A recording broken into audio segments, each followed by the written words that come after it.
Excelentíssima deputada Zilá, agradeço pela oportunidade de manifestar nesse plenário a todos os gaúchos sobre um tema de fundamental importância, que é o destino de todas as famílias riograndenses, principalmente tomando como análise o futuro da estrutura do Estado do Rio Grande do Sul.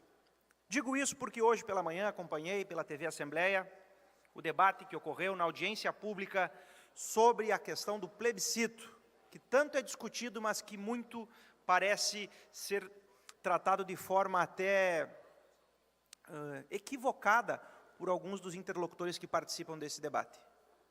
Nós estamos discutindo, quando falamos da PEC, que busca retirar a obrigatoriedade do plebiscito nessa discussão, do procedimento e da forma que a discussão do futuro das estatais tomarão no Estado do Rio Grande do Sul. Nós não estamos ainda discutindo o mérito da questão.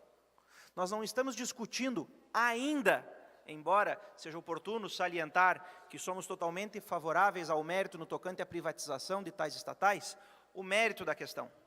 Nós estamos analisando a possibilidade de os representantes dos gaúchos discutirem diretamente nesse plenário o futuro dessas estatais, não convocando, assim, a totalidade do povo gaúcho para, de modo plebiscitário, decidir sobre esse tema. Mas, minha cara presidente, deputada Zilá, o que mais me chamou a atenção nesse debate e que fez com que eu viesse à tribuna foi a manifestação de alguns parlamentares e de algumas lideranças criticando a política adotada pelo governo do Estado ao afirmarem que o governador do Estado cometeu estelionato eleitoral. E eu não poderia deixar, com a coerência que sempre adotei nas minhas posições e nos meus pronunciamentos, de vir aqui defender o governo do Estado, porque, de fato, é uma acusação muito séria afirmar que o governador mentiu, que o governador cometeu um estelionato eleitoral.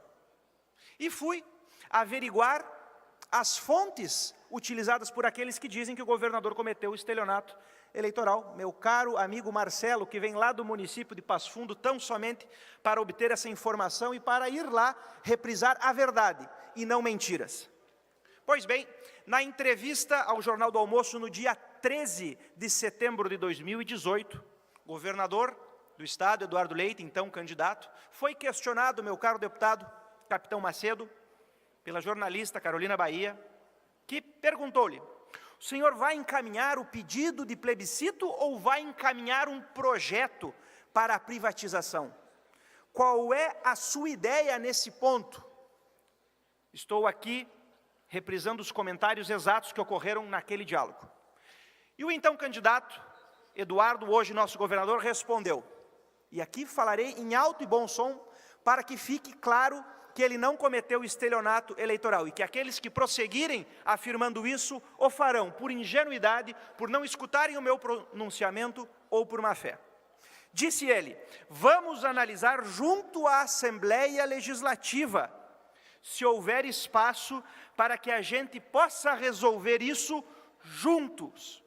Nós vamos, nos 6 primeiros meses de governo, sem a necessidade do plebiscito, reitero, sem a necessidade do plebiscito, será encaminhado assim. Agora, se não for aprovado, dessa forma, faremos o chamamento do plebiscito. Se não for aprovado dessa forma.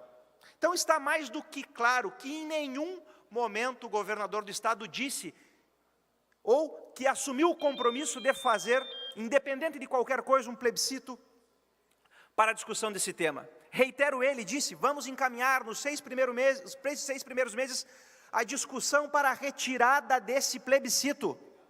E é o que estamos fazendo aqui na Assembleia. E afirmar o contrário, que retirar o plebiscito é inconstitucional, é totalmente equivocado do ponto de vista jurídico, afinal não há inconstitucionalidade alguma na discussão desse tema. Solicito que me seja acrescido mais um tempo de liderança, deputada Zilá.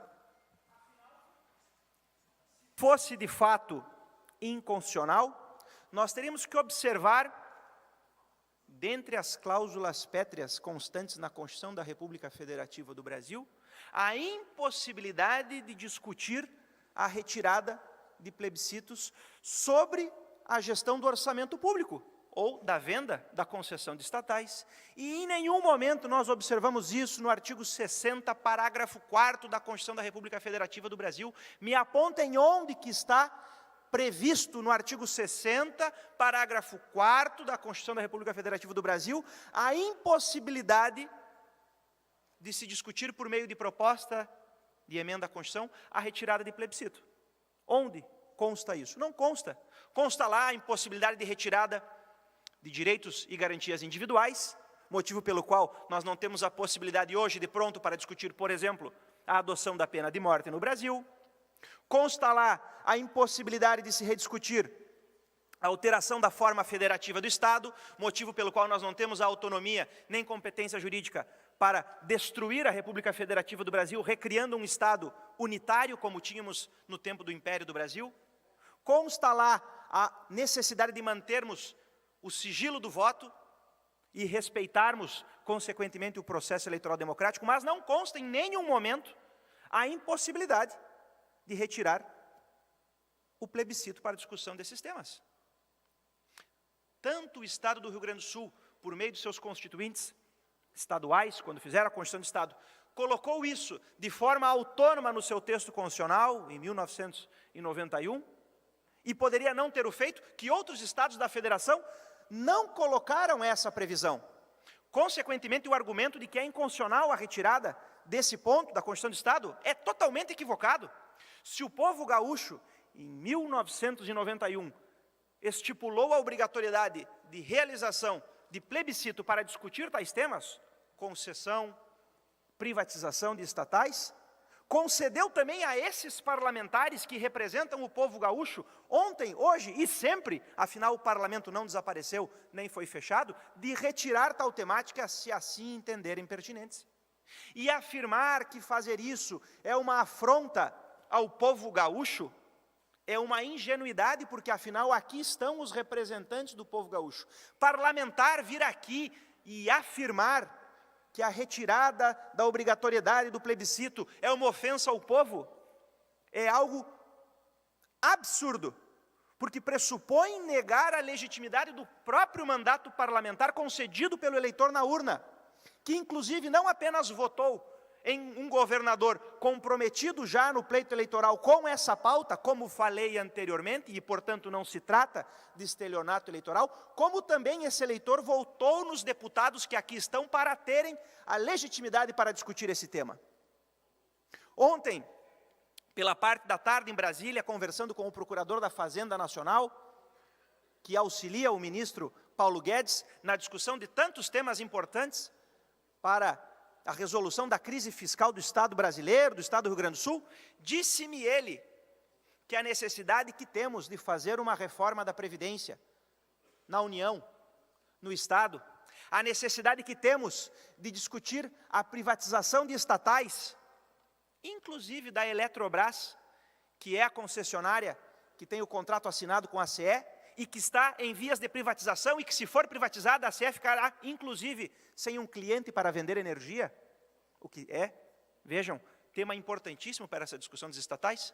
Disse-me ele, nós temos que discutir esses temas, não porque, se nós não fizermos uma reforma da Previdência, nossos servidores não vão se aposentar. Não, disse-me ele, que se nós não discutirmos esses temas, nós não deixaremos um país para os nossos netos, não deixaremos um Brasil para os brasileiros e um Rio Grande do Sul para os gaúchos.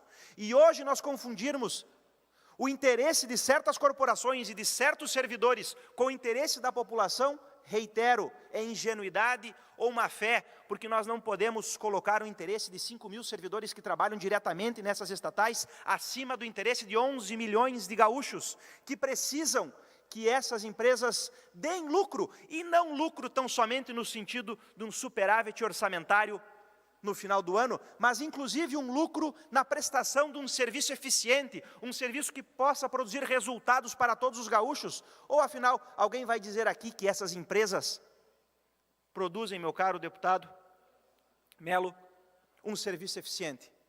Empresas como a Sulgás, que pelos relatos que temos demoram 1 ano para fazer a ligação da instalação de gás entre a empresa que requer o serviço e a tubulação. Será que isso é afirmar que temos uma empresa lucrativa? Será que isso também não é um prejuízo social num tema tão importante que é a matriz energética, que precisa ter uma competitividade acima da que as empresas estatais estão oferecendo e que sem essa competitividade não conseguiremos dar ao Estado do Rio Grande do Sul o salto econômico de produtividade que queremos? Nós precisamos parar de utilizarmos de discursos demagógicos e ofensivos como esse que escutei na manhã de hoje, afirmando que o governador cometeu estelionato eleitoral. Estelionato eleitoral é o que partidos defensores dessas corporações, defensores do totalitarismo, defensores de regimes como a Venezuela e da estatização da economia fizeram ao longo dos últimos 16 anos. Isso é estelionato eleitoral. Isso é estelionato não só eleitoral, é estelionato da esperança do povo. Mas esses partidos que construíram essas narrativas enganando o povo por tanto tempo e construíram narrativas exatamente jogando o povo por meio dessas estratégias argumentativas contra si mesmo, fazendo com que o povo defenda corporações ao invés do seu interesse, e que tanto teve sucesso em destruir a economia brasileira, agora contará com a bancada do PSDB para fazer oposição a esse discurso. Também estamos aprendendo a construir a nossa narrativa, a narrativa do povo gaúcho, para fazer o contraponto a essa narrativa corruptora e corrupta de partidos totalitários que covardemente acusam o nosso governador de ter feito estelionato eleitoral. Podem até vir com argumentos, com mentira não. Nós iremos defender o nosso governo e contrapor todas as mentiras com a verdade, que é isso que eu vim trazer na tarde de hoje. Muito obrigado.